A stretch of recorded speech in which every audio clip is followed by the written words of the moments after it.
Hannity tonight, another day, another Obamacare horror report to share with you. This time, it impacts the brave men and women who put themselves in harm's way to save other people during times of crisis. Now, according to a report, because of the president's disastrous health care overhaul, thousands of volunteer fire departments all across the country may be forced to shut their doors. Now, the investigation explains, quote, the U.S. Department of Labor takes the term volunteer literally, but the IRS says volunteer firefighters are technically employees if they're on the job more than 30 hours per week, making them subject to Obamacare's employee mandate rules.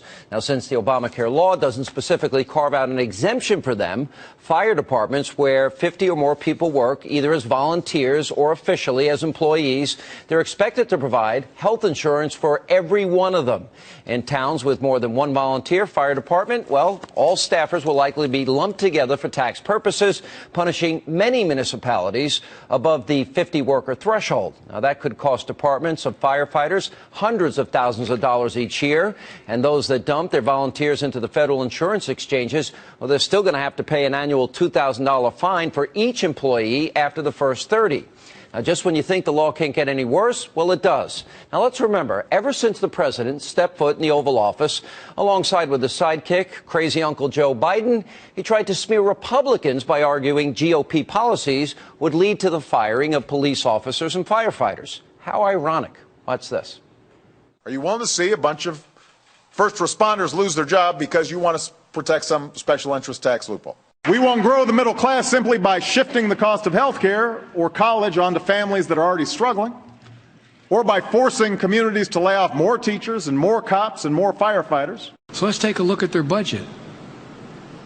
Not only does it cut critical investments for firefighters and law enforcement, it eviscerates the working poor and the middle class. Congress is going to get to vote on whether or not hundreds of thousands of police officers and teachers and firefighters get back on the job. The Republican plan says that what's been standing in the way between us and full employment are laws that keep companies from polluting as much as they want. On the other hand, our plan puts teachers, construction workers, firefighters, and police officers back on the job. Firefighters lose lives when they don't have enough people on the job at the fire. And so this is all because of this recession, as I said, the recession that was inherited. About to enter the 6th year of the Obama presidency. Now the tables have turned. By the way, as every night, we want you to join the conversation. So do you think the White House owes Republicans an apology? Log on to our Facebook page. Stop Laughing Juan Williams. Joining me now with reaction, Juan Williams, political analyst, best-selling author. David Limbaugh is here.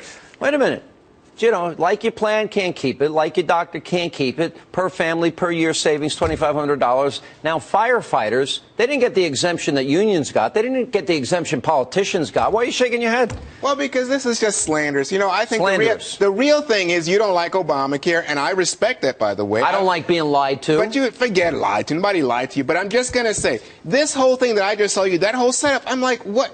First of all, you're not talking about firefighters and cops. You're talking about volunteers. You're talking about people who work 30 hours a week or more, 30 hours a week. So the IRS says we don't want anybody getting away from the law by pretending they're a volunteer agency. My friends are volunteer firemen. That's fine. They spend 60 hours a week helping people. If you're working 60 hours a week, that's more than a job. Wait a minute, but these municipalities cannot afford this. Why didn't they give the exemption they gave unions or themselves when it comes to Obamacare? No, look, what we're saying is they don't give anybody an exemption that says that if you are more than 50 employees and working more than 30 hours a week, that you are somehow not covered by the law. They're volunteers. What part of volunteer don't you understand? Volunteer. What part of corruption and fraud, which you would be all over, Sean Hannity? Oh, you mean like I can keep my plan if I like it? That's corruption and fraud. No, it was not. If I like my doctor? Of course, the president, I think, made a mistake, misled people. Made a mistake, misled people, lied. It was 5% or less. But the real point is you don't like health care. You don't like a national health care plan. No, this whole bill is predicated on a lie, and you ought to see it for what it is. The lie is you can't keep your plan, can't keep your doctor, and the average American isn't saving $2,500 a year.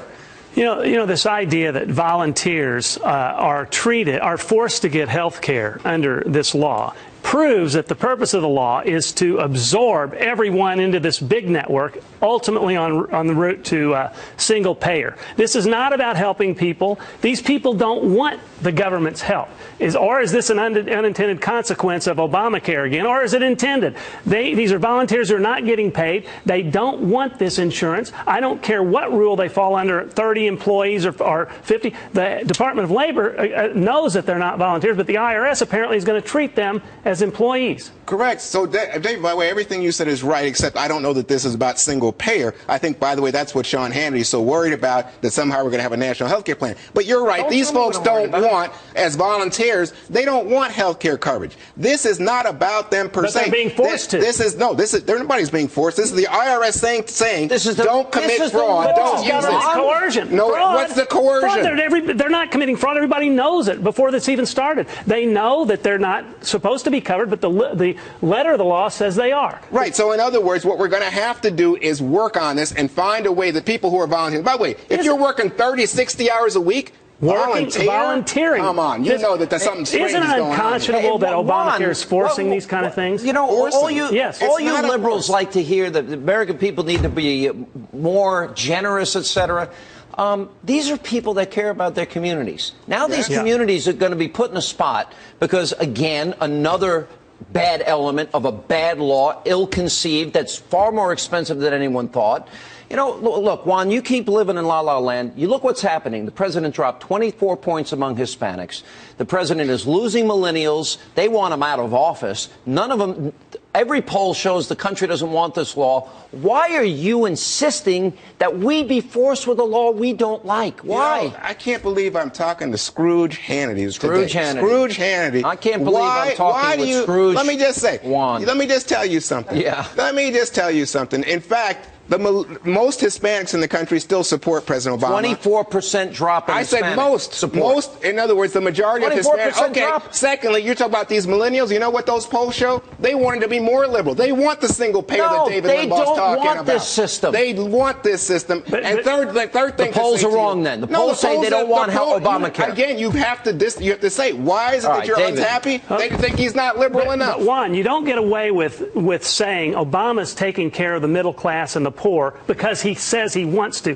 What are the results? In fact, the premiums and copay are going to go up to $12,700 for a family of four. He is killing the middle class. And the young invincibles who don't want this insurance, you asked about what force we're talking about. They're being forced to buy insurance they don't want. And other people are being forced to buy plans to cover things that they don't want to cover. This is what the plan is. The young and healthy, David, are paying for the old, sick, and the uninsured. And you know what? That's why they're rejecting it and they're not signing up. But I'm going to tell you, this goes to a broader issue. The Democrats often portray Republicans and conservatives as having a war on women. Look at NBC News and a war on women. Yeah. For example, has Obama's policies helped minorities that have voted for him in droves? The answer, Juan, now heading into the 6th year of his presidency, is no. Look at the unemployment rate after all these years. Obama says he cares, so he's supposed to get credit. In fact, the economy's tanked the entire time he's been in. Unemployment has been egregious. David, do you have any investments on Wall Street? Yes, I do. Well, you should know Wall Street's booming, buddy. Yeah, and you're doing pretty well, that's David. That's a bubble, too. Oh, that's a bubble. Okay.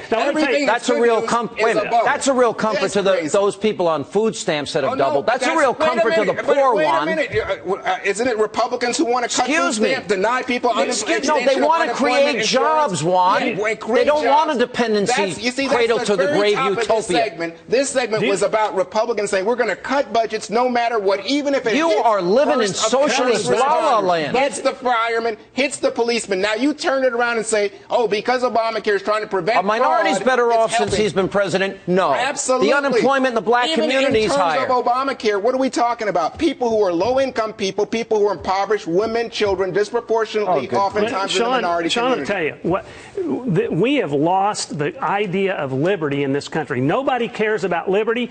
What we have is a president who is forcing redistribution.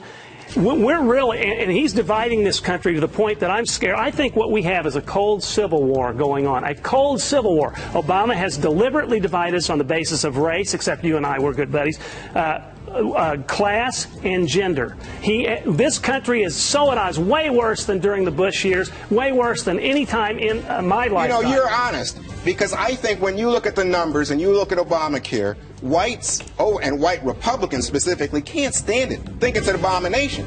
That's why I think when Sean Hannity talks to me, I think Sean's saying, I don't want universal health care of any kind in this country. That's what you're saying. And so you look for any reason then to somehow try to diminish I hate to tell you this, Obamacare. I didn't have to look too hard. Well, I know, because you make stuff up. Look, Excuse me, Juan, people are getting cancellation letters, rate shock, and they're coming to the realization they can't keep their doctors. Wake up. Wake up. But let me tell you about those young invincibles. When they get into a car crash, when they have a problem, who pays? Sean Hannity, David Lippman, Juan Williams, because we have insurance. Our rates go up, our premiums go up. If we have employees, the cost of health insurance for our employees go invest goes in up. that stock market before it crashes. Good luck.